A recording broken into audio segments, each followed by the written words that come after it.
Hello everyone, welcome to my channel. और आज का ये वीडियो मैं खासकर बिहार बोर्ड के स्टूडेंट्स के लिए बना रहा हूँ, क्योंकि ये सबको मालूम है कि बिहार बोर्ड के स्टूडेंट्स के शिक्षा की अगर बात की जाए तो इस साल उनकी शिक्षा सबसे ज़्यादा मार खाई है। और इसका कारण हम भले ही कोरोना को दोष दें, लेकिन कोरोना से ज़्यादा हमारी सरकार को दोष देना मुझे कहीं ज़्यादा अच्छा होगा। इसलिए क्योंकि कोरोना आने के बाद स्कूल तो बंद हो गए, सही बात है, लेकिन उन स्कूल में पढ़ाई होती कहाँ थी। दूसरी बात, जिन कोचिंग से थोड़ी बहुत भरपाई होती थी, सरकार ने उसे ही बंद करवा दिए। अब ये दोनों बंद करने के बाद सरकार ने स्टूडेंट्स के लिए ना तो कोई ऑनलाइन ये इंतज़ाम किया, ना ही इनके सिलेबस में कोई कटौती हुई। अगर आप बात करते हैं सीबीएसई वालों की, ठीक है, तो सीबीएसई वालों को आप देख लो, उनके सिलेबस में क्या हुआ। तो जुलाई के आसपास ही न्यूज़ दे दिया गया कि सीबीएसई वालों का 30% सिलेबस ख़त्म हो जाएगा। एक एक किताब से उनका 4 से 5 चैप्टर, कम से कम 3 चैप्टर तो हटा ही दिया गया।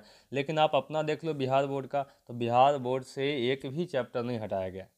अब समस्या ये है कि मान लो ये अभी तो इलेक्शन चल रहा है, इलेक्शन के बाद भी अगर सरकार कहती है कि हम इतने सारे चैप्टर हटा देते हैं, ये चेंज कर देते हैं, फलाना हटा देंगे, तो उनके इतने कहने से क्या हो जाएगा। साल गुजर गया, 1 महीने में आप क्या कर लोगे। तो ये सारी समस्याएं जो है बहुत गंभीर हो गई है सारे बच्चों के लिए। वो सोच रहे एग्ज़ाम दे कि नहीं दे। और असलियत ये भी है कि आपकी शिक्षा जो है, आपका एग्ज़ाम इस बार भगवान भरोसे नहीं है, राम भरोसे नहीं है। इस बार आपका एग्ज़ाम जो है वो नीतीश भरोसे है। अगर नीतीश जीत गए तो हो सकता है आप पास कर जाएंगे, हार गए तो आप भी फेल कर जाएंगे। याद रखना है जितने लोग सुन रहे हैं मेरी वीडियो को, कि अगर सरकार का परीक्षा हो, मतलब चुनाव हो, तो सरकार फेल तो जनता फेल, और सरकार पास तो ही हो सकता है जनता पास, उसमें भी हो सकता है, निश्चित नहीं है। इसलिए ये बात ध्यान रखना है सारे स्टूडेंट्स, कि जितने एग्ज़ाम देने जाते हैं या तैयारी कर रहे हैं, वो खुद पे भरोसा रख करके, ना तो सरकार को देख करके, ना तो अपने हालात को देख करके, किसी भी तरह से जैसे होता है बन पड़ता है यूट्यूब से या जैसे भी, आप तैयारी करो और परीक्षा के लिए तैयार रहो, क्योंकि एग्ज़ाम तो होना निश्चित है। अब आगे देख लो, इस पूरे वीडियो में मैं आप लोगों के हेल्प के लिए, सहायता के लिए एक छोटा सा कुछ ट्रिक दे रहा हूँ, कुछ आइडियाज़ दे रहा हूँ, जिससे आप एग्ज़ाम में खुद को हेल्प कर पाओगे, क्वेश्चन बनाने के लिए, नंबर ज़्यादा लाने के लिए और कई सारी बातों के लिए। ठीक है, आइए हम आगे बढ़ते हैं। ठीक है, तो जो भी मैं इसमें बताऊंगा वो सारे आपको एग्ज़ाम में बहुत काम आने वाले। तो आइए देखते हैं। सबसे पहले रूल नंबर 1 को, मैंने इसको रूल के तौर पे लिखा है, लेकिन इसको रूल के तौर पे ना लेकर के अपने लाइफ के एक जनरल प्रैक्टिस के तौर पे देखें, ठीक है, तो आपको ज़्यादा काम आएगा ये। अब इसमें सबसे पहला है रूल नंबर 1। ठीक है, जितने बच्चे देख रहे हैं या जो भी देखते हैं, ठीक है, याद रखना है कि हम एग्ज़ाम देने जाते हैं। मैं अगर एग्ज़ाम देने जा रहा हूँ तो एग्ज़ाम मेरा है, चिंता मुझे होनी चाहिए। लेकिन एग्ज़ाम सेंटर पर पहुंचने के बाद हम दूसरों की बात सुन को नहीं जाने पाए। आपके चाचा होंगे, मामा होंगे, पड़ोसी होगा, सब आपको क्या कहते हैं कि बाबू बढ़िया से बैठ के लिखना, अगल बगल देख लेना, पकड़ा गए तो सस्पेंड कर देगा, जेल में डाल देगा, बहुत सारी बातें आपको सुनाई जाती है। ठीक है, और इसके कारण क्या होता है कि आपको लगता है पहला एग्ज़ाम है, ऐसा वैसा कुछ ऊंच नीच हो गया, तब पूरा मोहल्ला हंसेगा, ऐसे होगा वैसे होगा। ये सारी बातें दिमाग से पहले निकाल दो। ठीक है, आप सीबीएसई बोर्ड को, तुम सीबीएसई बोर्ड के स्टूडेंट हो नहीं, जो नर्सरी से लेकर के 10th तक पढ़ा है। ठीक है, पढ़ाई का तो पहले सरकार ने बाजा बजा रखा है। अब तुम एग्ज़ाम देने जा रहे हो तो दूसरे की सुनोगे तो पहले फिर से तुम्हारा बाजा बज जाएगा। एग्ज़ाम एग्ज़ाम होता है कुछ पहली बार, दूसरी बार नहीं होता। ठीक है, हर आदमी पहली बार ही एग्ज़ाम देता है। इसलिए एग्ज़ाम देने जाओ तो सबसे पहले अपने पे भरोसा रखो, पढ़े हैं लिखेंगे, नहीं पढ़े हैं नहीं लिखेंगे, इधर उधर से इंतज़ाम हो जाएगा तो भी लिखेंगे, नहीं मिलेगा तो भी लिखेंगे, या तो छोड़ देंगे, खत्म। बस इतना ही करना है। तो अपने पे विश्वास रखना, बिलीव इन योर सेल्फ। अगली बात क्या आती है, जो सब सारे स्टूडेंट्स में देखा जाता है, ये सीबीएसई में हो, बिहार बोर्ड में हो, सबको देखा जाता है कि सारे स्टूडेंट एग्ज़ाम हॉल में बैठने के बाद क्वेश्चन मिलता है, क्या होते हैं, जल्दबाजी में होते हैं। ठीक है, और यही जल्दबाजी कई सारे लोगों को ले डूबती है। आपको क्वेश्चन पेपर मिलता है और क्वेश्चन पेपर मिलते ही घड़ी देख लेते हैं कितना बजा। ठीक है, घड़ी देखने के बाद आप डिसाइड कर लेते हैं कि आप एक से बनाना शुरू करते हैं। क्वेश्चन नंबर 1 दिख गया, आसान है, आप लग जाते हैं बनाने के लिए। आगे की कहानी मालूम नहीं है, देखा नहीं है, इसलिए समस्या हो जाता है। तो वहाँ पे क्या करना है कि आप जल्दबाजी में नहीं रहा करो। आपके पास मान लो घड़ी नहीं है, हॉल में घड़ी लगा रहेगा, और नहीं भी है तो आपको मालूम है कि आपको 3 घंटे दिए गए हैं, हम 1 मिनट 2 मिनट हम रुक जाएंगे तो क्या दिक्कत है, क्या जाता है। तो इस बात को ध्यान में रखो कि एग्जामिनेशन हॉल में कभी भी जल्दबाजी में नहीं रहना चाहिए, ठीक है, आप घाटे में रहोगे। अगली बात क्या आती है, रूल नंबर 2 के बाद अगले रूल नंबर 3 पे आ जाओ। तो रूल नंबर 3 जो है ये बहुत काम की चीज़ है, ये कई सारे बच्चे सुनते सब जगह से हैं, ठीक है। आज मैं कह रहा हूँ, इसके पहले आपके स्कूल के टीचर ने या कई सारे टीचर ने कहा होगा, लेकिन मानते नहीं, यही समस्या है, ठीक है। आपको क्वेश्चन पेपर मिले, अब मिलने के बाद सबसे पहला उसको पढ़ लो, ठीक है, उसको पढ़ो, एक एक क्वेश्चन पढ़ो, एक एक वर्ड करके पढ़ो, और पढ़ लेने के बाद सोचो कि हमको क्या करना है, ठीक है, हमको पहले कौन सा क्वेश्चन बनाना है, ठीक है। तो अगर तुम पढ़ लेते हो तो एक फ़ायदा तुम्हारे पास होगा। रूल नंबर 3 के बाद अगले 4 पे आ जाओ, तो आपको ये बात समझ में आ जाएगा कि अगर पूरा पढ़ लेते हो तो फ़ायदा क्या होगा कि तुम आराम से उस सारे पेपर में मार्क कर पाओगे, टिक लगा पाओगे कि कौन कौन सा क्वेश्चन हमको पूरा अच्छा से आता है, जिसके लिए हमको गेस्ट पेपर नहीं चाहिए, बगल वाले को ताकना झांकना नहीं पड़े, दूसरे को घूरना नहीं पड़े कि हमको दिखा दो, ई वाला बता दो, ऐसा कुछ नहीं करना पड़े।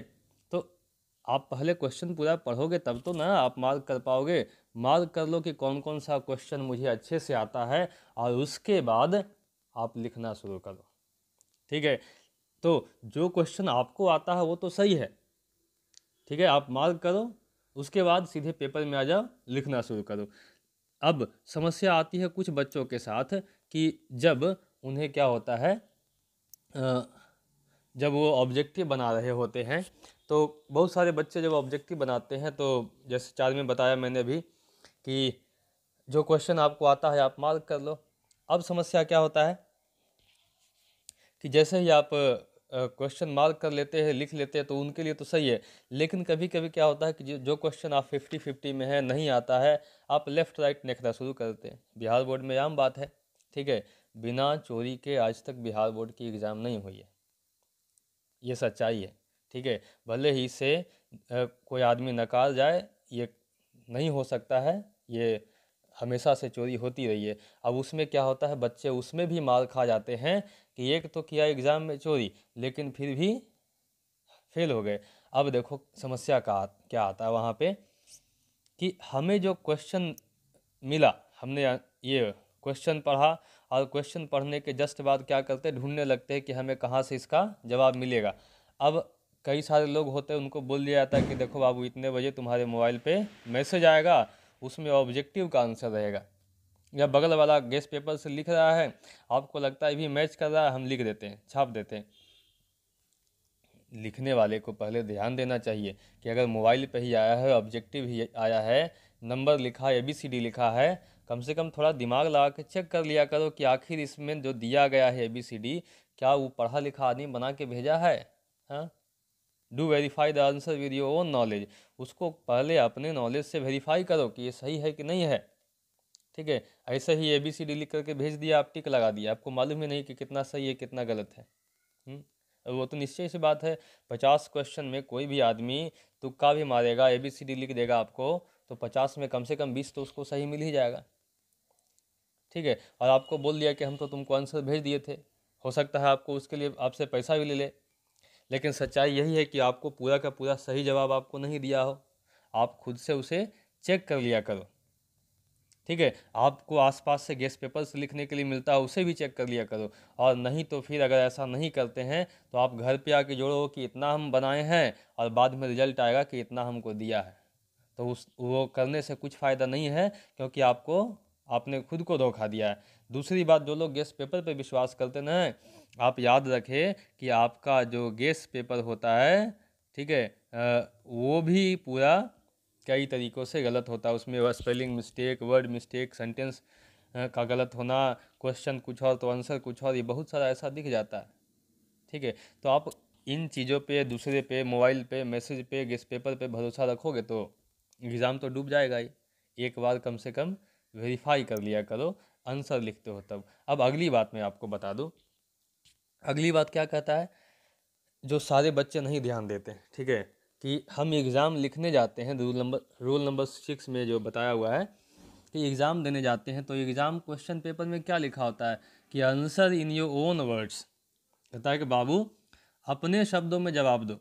ठीक है, अब लिखने वाला आदमी क्या करता है कि ये जवाब किस शब्द में देता है, तो गेस्ट पेपर के शब्द में, या तो कह देगा कि सर हम तो गेस्ट पेपर लेके आए हैं, गेस्ट पेपर के शब्दों में जवाब देगा, नहीं तो फिर किसके शब्दों में, तो एसएमएस के शब्दों में जवाब देगा, नहीं तो फिर आ जाएगा क्या, तो हम किताब लेके समूचे आ गए हैं, किताब के शब्दों में जवाब देगा।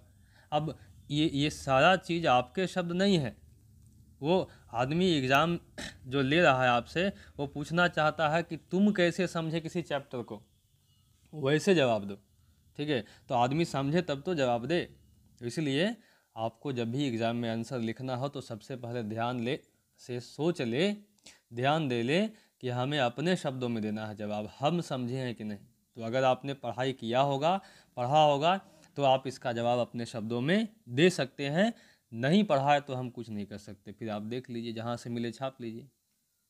अगली बात बहुत आसान सी बात है। ठीक है, अगला क्या कहता है कि must have clear hand writing. ठीक है, आपकी हैंड राइटिंग, ठीक है, आप जो भी लिखो, नहीं भी आता हो 1 पेज का हैंड राइटिंग लिख दो ना एग्ज़ाम में, और बहुत अच्छा देखने में हैंड राइटिंग लगे तो आपको उसमें 2 नंबर दे देगा। ऐसे ही 5 नंबर का क्वेश्चन है, टीचर आपको 2 नंबर दे देगा, क्या तो बढ़िया से लिखा हुआ, बस इस बात के लिए। लेकिन आपका हैंड राइटिंग रहेगा बेकार, तो क्या करेगा, वो देखेगा, हो सकता है काट दे, या तो फिर ऐसे ही गोल गोल घुमा करके 1 नंबर दे देगा और हो जाएगा, बस कहानी ख़त्म। तो इसीलिए आपकी हैंड राइटिंग बहुत मायने रखती है। कभी भी एग्ज़ाम में हैंड राइटिंग के साथ मजाक नहीं करना। जब भी लिखो आराम से लिखो, सुकून से लिखो और हैंड राइटिंग अच्छा रखो, तभी जा कर के तुम अच्छे एग्ज़ाम की आशा कर सकते हो। अब मैं इसे समाप्त करने वाला हूँ, ज़्यादा लंबा इसे नहीं लेके जाऊँगा। अगली बात क्या है, अब 8वां चीज़ देख लो क्या है कि अगर आपको मिला है ऑब्जेक्टिव, जैसे बिहार बोर्ड में पूरे 50 नंबर का ऑब्जेक्टिव आपको मिलता है और 50 के लिए आपको 60 क्वेश्चन मिलते हैं, बहुत बड़ा फ़ायदा है। लेकिन बहुत सारे बच्चे क्या होते हैं, दिमाग लगा देता है क्या, तो हम 1 से शुरू करेंगे, पूरा बना लेंगे, तब OMR सीट रंगेंगे। अरे ऐसा करने वाले, ठीक है, कितने होते ऐसे जिनके साथ धोखा हो जाता है कि OMR सीट छीन लिया गया और वो रंगना भूल गए। ये देखिए, in case of MCQ with OMR mark the correct answer and then colour the OMR, don't wait for the end. ठीक है, ये बात बहुत ध्यान रखने वाली बात है कि आपको ऑब्जेक्टिव मिला है, ऑब्जेक्टिव में देख लो 60 तक पढ़ के देख लो, जो जो सही सही आता है वही मार्क करो, आंसर क्वेश्चन मार्क करो, पहले आंसर मार्क करो एकदम जो 100% सही है। उसके बाद जितना मार्क कर लिया पहले एक बार रंग लो, इंतज़ार नहीं करो कि हम आखिरी में ऐसा करेंगे। ये बहुत सारे कॉम्पिटिटिव के स्टूडेंट्स ये गलती करते हैं और वो फेल हो जाते हैं, कहते हैं कि हम तो सब बना के आए, 1 से 80 तक बना के आए और फेल कर गए। तो 1 से 80 तक बनाए, आखिरी का तो 20 आपका रह गया, जो एक अलग सेक्शन का था। 4 सेक्शन पास कर गए, 5वां सेक्शन फेल कर गए, इसमें एक भी नहीं बना पाए।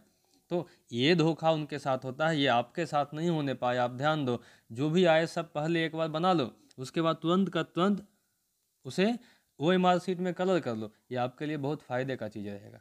अब आखिरी 2 चीज़ों को ध्यान दे लो, क्या है, तो एग्ज़ामिनेशन हॉल में क्वेश्चन मिलने के बाद आप देखना है कि कोई भी क्वेश्चन हम छोड़े नहीं, ये सोच करके कि नहीं ये हमको नहीं आता है, कुछ भी लिख दो, 2 लाइन 4 लाइन, क्वेश्चन को ही उठा के 4 बार कॉपी मार दो, ठीक है, लेकिन छोड़ करके नहीं आओ। छोड़ करके आओगे क्या होगा, वो आदमी चेक करने वाला पहले गिन लेगा कि इसको 10 क्वेश्चन मिला था, 8 बनाया है, हमको नंबर देना है 8 के लिए, 10 के लिए नहीं देना है। लेकिन आप 10 में से 10 क्वेश्चन बना देते हो, अब उसके दिमाग में रहेगा क्या कि 10 क्वेश्चन 10 बनाया है, मार्किंग हमको 10 के अनुसार करना पड़ेगा। ठीक है, तो 10 में से 8 सही है, 2 जैसे तैसे लिखा, तो 1-1 नंबर भी देगा, कुछ तो बढ़ेगा। इसलिए ध्यान रखना है कि don't leave even a single question in the paper. ठीक है, आखिरी बात क्या है, don't forget to revise the answer sheet before submitting. ठीक है, आप जमा करने से पहले आंसर शीट को अच्छे से चेक कर लो, कुछ मिस्टेक रह गया हो, कुछ वैसा 1-2 लाइन का या ऑब्जेक्टिव लिखने में या कुछ वैसा बनाने में गलती रह गया हो, ये सारे चीज़ों को चेक करके और तब जा कर के आप अपना आंसर शीट आराम से जमा करो, जल्दबाजी में नहीं। लेकिन आंसर शीट जमा करने के पहले एक बहुत ज़रूरी काम कर लेना, वो क्या है कि अपना कॉपी नंबर क्वेश्चन पेपर जो मिलेगा घर लाने के लिए होता है, उस क्वेश्चन पेपर में कहीं पर भी अपना कॉपी नंबर लिख लेना। एक फ़ायदा होगा कि बाद में अगर कोई दिक्कत होता है, तुमको लगता है कि हम बहुत अच्छा लिखे हैं, तो तुमको कहीं से कुछ ढूंढना नहीं पड़ेगा, ठीक है ना। तो तुमको अटेंडेंस ढूंढना पड़ेगा, ना ही कुछ और। कॉपी नंबर है, सीधे वहाँ जाओगे, कहोगे इतने कॉपी नंबर के साथ मुझे प्रॉब्लम है, क्लेम करना है, बस, ठीक है। तो जितने बच्चे सुन रहे हैं, मैं उनको यही कहना चाहूँगा कि ये जो सारी बातें मैंने बताई है, इस पर ध्यान दें, इसको प्रैक्टिस करें अभी से, और बहुत ही जल्द आपका एग्ज़ाम आने वाला है, तो उसके लिए आप तैयार हो जाएं। मैं अगली वीडियो में आपको बिहार बोर्ड के इंग्लिश पेपर का एनालिसिस, क्वेश्चन पेपर का एनालिसिस मैं आपको बता दूंगा कि आपका क्वेश्चन किस तरह से आता है और कौन सा क्वेश्चन कितने मार्क्स का आता है। फिर उसके बाद वाले वीडियो में मैं आपको ये भी बताऊंगा कि किस तरह के क्वेश्चन को कैसे लिखें। और बहुत जल्द ही मैं आपको आपके किताब का और ग्रामर का बहुत सारे चैप्टर्स एक एक करके मैं आपको देते जाऊंगा। इसलिए इस वीडियो को लाइक करें, शेयर करें। धन्यवाद।